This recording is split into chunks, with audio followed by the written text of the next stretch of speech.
मोहसिन नकवी की गज़ल। मोहब्बतों में अज़ियत शनास कितनी थी, बिछड़ते वक्त वो आंखें उदास कितनी थी। फलक से जिनमें उतरते हैं काफिले गम के, फलक से जिनमें उतरते हैं काफिले गम के। मेरी तरह वो शबें उसको रास कितनी थी,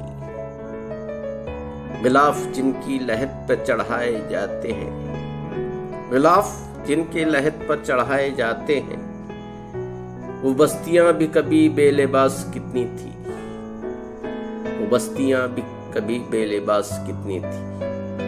बिछड़ के तुझसे किसी तौर दिल बहल न सका, बिछड़ के तुझसे किसी तौर दिल बहल न सका।